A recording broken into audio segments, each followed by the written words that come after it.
Thanks, Dan Willis and Bill O'Reilly in the Miller Times segment tonight. I'm going to give the D-Man some room to roam tonight, and I will most likely regret that. He joins us now from Los Angeles. You know, Miller and I had a show in Salt Lake City last Saturday, and Miller said something that the crowd went wild.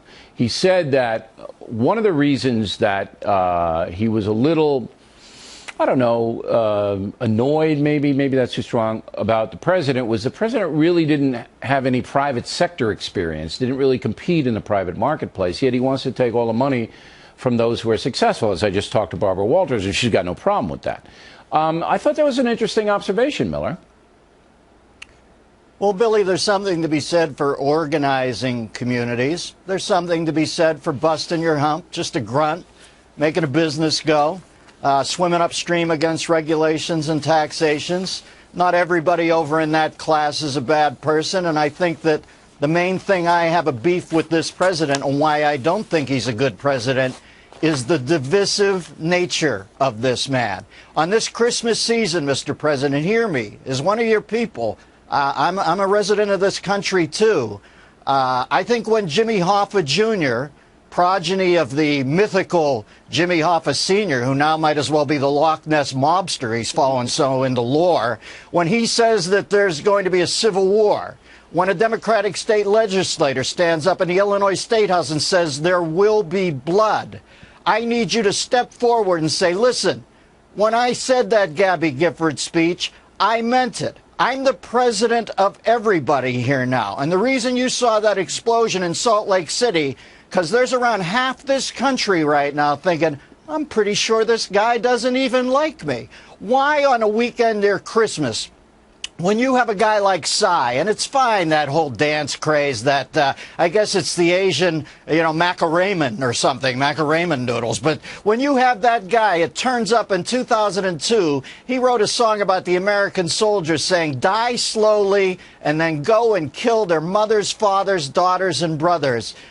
You know, I feel like Walsh at the UAC committee. Mr. President, where is your sense of propriety? Why can't you take one instance and say, maybe I don't shake his hand. Maybe I don't shake Hugo Chavez's hand. You know, we're part of this deal, too, and we feel completely estranged for you. Barbara Walters is there for life. I'm a guy out here thinking, wow, this is the first time in my 59 years I've got a president who I believe actively dislikes people like me. That's a weird place to be for a country. I can't really challenge that because it looks to me, and Ms. Walters didn't see the cockiness, and maybe it wasn't on display, but it looks to me like the president, after he won re-election, is more entrenched now in his view that the government should really run everything, including private business, and that he knows best. It's like the president knows best. Bringing back Bud and Kitten and Princess without Robert Young, he'll play that part. I know best, and you better not challenge me. Whether he dislikes achievers like you, Miller, I don't think he dislikes you. I just think he wants you to agree with him, and if you don't agree with him, then he dislikes you.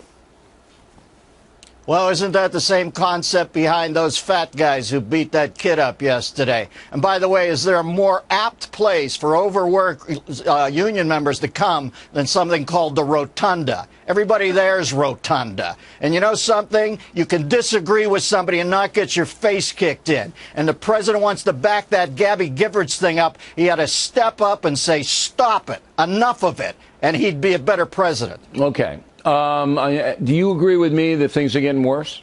Because I think this is just the beginning, and the Civil War comment is, I think that's where we are right now. We are a divided nation, no doubt.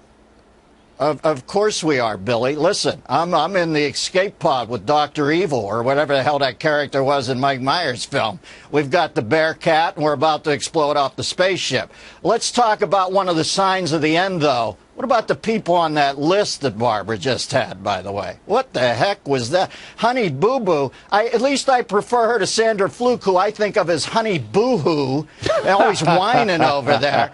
And then we got this James woman who's got the new popular book. I guess they're thought of as Harry Swatter books. That's the new cause celebre over there. And we got Michelle Obama chiding two people on that list, or chiding one person, Gabby Douglas, who weighs around 10 pounds. She's telling her not to eat a burger For God's sakes, Chris Christie and Hillary Clinton, why doesn't she come down on them with this whole weight thing? And as far as that band One Direction, yeah, boys, that direction soon, around 14 minutes from now, down. Save your money, all right? Save your money, okay? Because you're going to be time-sharing a condo in Newport with Menudo pretty soon.